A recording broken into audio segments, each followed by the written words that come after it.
I was 5 years old, standing in the old great cat house at the Bronx Zoo, staring into the face of an old female jaguar.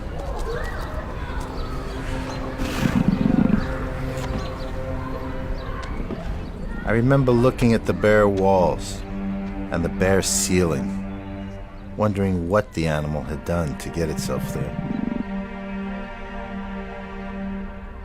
I leaned in a little towards the cage and started whispering something to the jaguar. How's your day been? But my father came over quickly and asked, "What are you doing?" I turned to him to try to explain, but my mouth froze. Because everything about my young childhood at that time was characterized by the inability to speak. The words were inside of me, but they just wouldn't come out.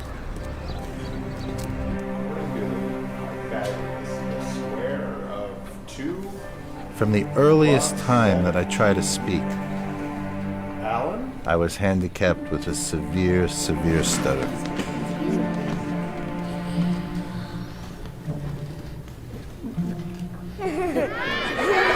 The reaction of the New York City public school system was that they put me in a class with disturbed children. I spent my youth wondering why adults couldn't see into me, why they couldn't see. I was normal. I was just a very frustrated young man.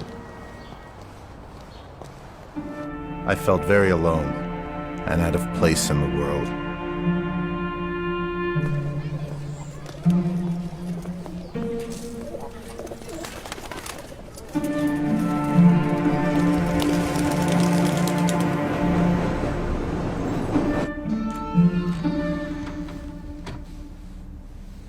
Fortunately, at a very young age, I learned what most stutterers learn at some point. You can talk to animals and not stutter. So every day I would come home from the special class, the one that the other kids called the retarded class, and I'd go into the closet and I'd sit with my pets, New York-style pets, hamsters, gerbils, sometimes a garter snake. And I would talk to them, tell them my hopes, my dreams. And the animals listened. They felt it. Right then I made a promise. If I could ever find my voice, I would become the voice of those that had no voice. The animals. My parents didn't know what to do. There was very little information on stuttering at that time. No computers, no internet. But they wouldn't give up.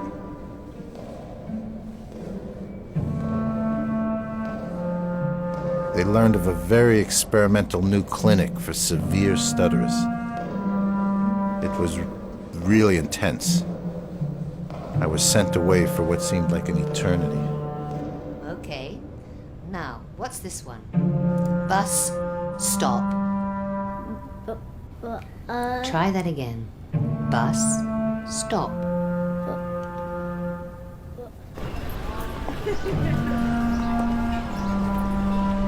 And now, Al, go like a horse, shaking it all out. Yeah, and the wolf howl. Ow! Ow!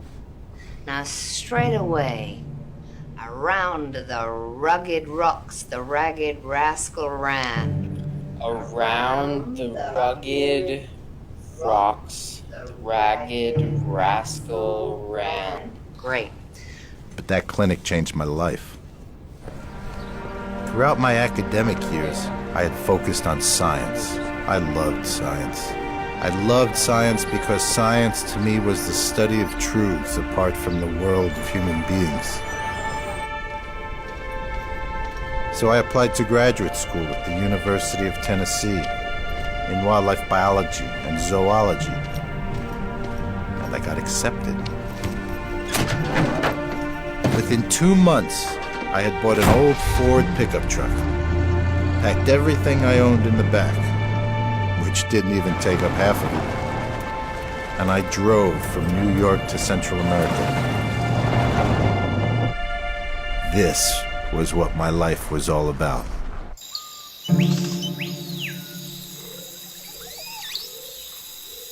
A month later, I was in the jungle following my jaguars. Being in the jungle alone with the animals was my real-world closet.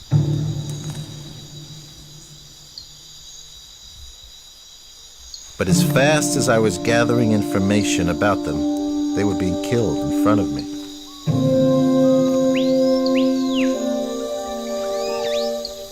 You never actually see jaguars.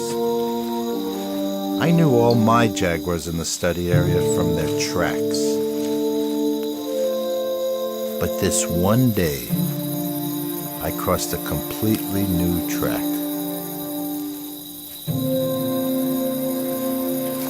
It was the track of the biggest male jaguar I had ever seen in my life. I followed him for hours, and then I realized it was getting dark, and I didn't want to be caught in the jungle at night without a flashlight. As soon as I turned around, there he was, not 15 feet in back of me. Instinctively, I just squatted down. In this animal's eyes, there was strength and power. I looked at the jaguar, and I leaned a little towards it, the way I had at the Bronx Zoo. And I remembered the promise I had made so many years before, and I whispered to it, "It's okay now. It's all gonna be okay." And the jaguar turned and was gone. And from that day on, my voice has been theirs.